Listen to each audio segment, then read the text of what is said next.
আসসালামু আলাইকুম রহমতুল্লাহ। সম্মানিত ভিউয়ার্স, কেমন আছেন? আশা করি সকলে ভালো আছেন, আমিও ভালো আছি। তো এখন কথা বলবো একটা বিষয় নিয়ে। একটা ভিডিও দেখলাম যে একজন বড় নেতা, পাতি নেতা ফজলুর রহমান কি বলেছেন, এটা আমরা ভিডিওতে দেখব। তারপরে ইনশাল্লাহ চূড়ান্ত মন্তব্য চলবে। চলুন ভিডিও দেখে আসি। আপত্তি নাই, আপত্তিটা হলো সেই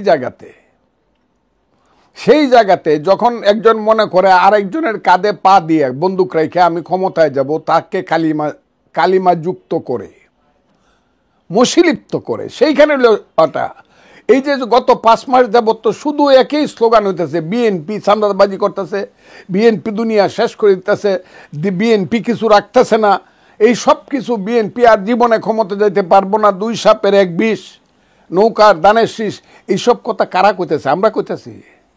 আমরা তো কারা কইতেছে কারা কারা কইতেছে দেখেন তো। এই সমস্ত কথা কবে না কেন? মানুষ তো এই জন্যই কইতেছে, আপনারা করেন তাই কয়। নাম বলতে হয় নাকি? নাম বলতে হয়। সূর্য যাহা পূর্ব দিকে উঠে তাহা পৃথিবীকে আলোকিত করে, এর অর্থ কি? এর নাম কি? এটা কি কোন লাগে নাকি? আরে গন্ড মূর্খ, 5 তারিখের পর থেকে এই পর্যন্ত তোরা যেভাবে নামছস, তা তোকে মানুষ বলবে না কেন? তো বললেই তো তোর সাথে মিলে যায়, কারণ জায়গায় জায়গায় তোরাই তো চাঁদাবাজি করস। এনেকে জামাত যায়, জামাত গেলে তো জামাতের দুর্নাম হইতো, কিন্তু চাঁদাবাজি করস তো তোরা, যার কারণে তোকে নামে ওঠে। আমরা তো এত বোকা না, তো আমরা তো বুঝি যে আপনারা কি চাই। একা একা ক্ষমতা যেতে চান, ইলেকশন করে আসেন না, দেখি না। আমি তো চ্যালেঞ্জ করছি যে জামাত এককভাবে যদি 20টা সিট পায়, 10% ভোট পায়, আমি বুঝবো যে ইয়েস, তাদের সম্ভাবনা উজ্জ্বল বাংলাদেশের রাজনীতিতে। 10% ভোট, 20টা সিট একা একা যদি পায়, এত বাকবাকুম করেন কেন? কয়টা সিট পাবেন কোথায়?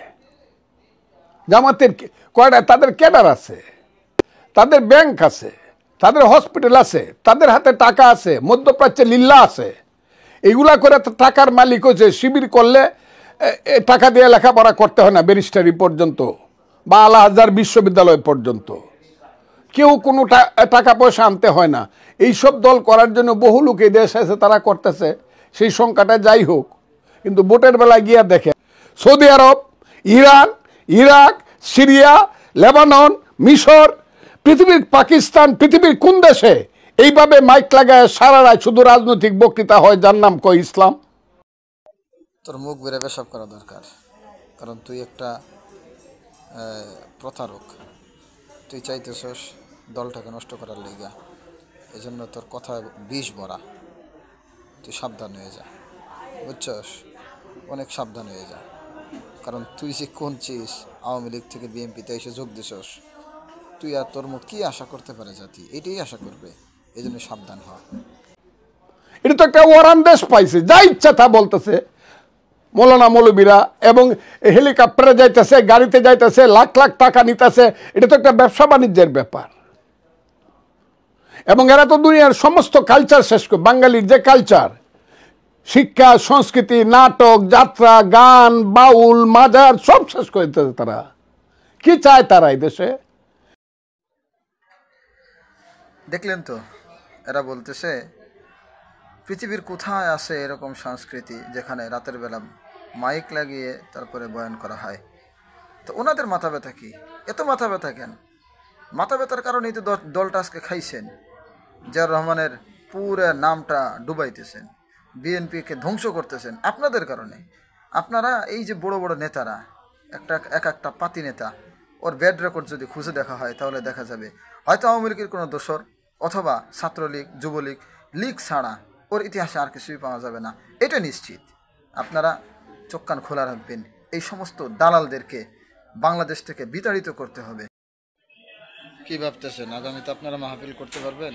হুজুরা মাহফিল করতে পারবে? দেশের সংস্কৃতি থাকবে না। এই জন্য সোচ্চার হন, এখন থেকে সোচ্চার হন, এদেরকে বয়কট করুন। আর তারেক জিয়া সাহেবকে অনুরোধের সাথে বলবো, এ সমস্ত পাতি নেতাদেরকে আপনারা দল থেকে বহিষ্কার করুন, দলকে পবিত্র করুন, একেবারে ধুয়ে মুছে পবিত্র করুন। যারা কোরআন হাদিসের বিরুদ্ধে, কোরআনের মাহফিলের বিরুদ্ধে, বাংলাদেশের সংস্কৃতি সম্পর্কে প্রশ্ন তুলবে, অন্য অন্য দেশের সাথে প্রশ্ন তুলবে, এদেরকে অচিরেই আপনারা দল থেকে ধুয়ে মুছে একেবারে পরিষ্কার করেন, তাহলেই দল পবিত্র হবে। তাছাড়া অন্যথায় বিএনপি দল কোনোভাবেই পবিত্র হওয়া সম্ভব না। সামনে দিন আসতেছে, অন্যান্য দলগুলো তারা ক্ষমতা লুফে নিতে চেষ্টা করতেছে, কিন্তু আপনারা শূন্য হাতেই আবার ফিরে যাইতে হবে। যেমন 16টা বছর আপনারা জিম্মি অবস্থায় ছিলেন, তো সামনের সারা জীবনটাই আপনাদের জিম্মি অবস্থায় থাকা লাগবে। মনে রেখেন,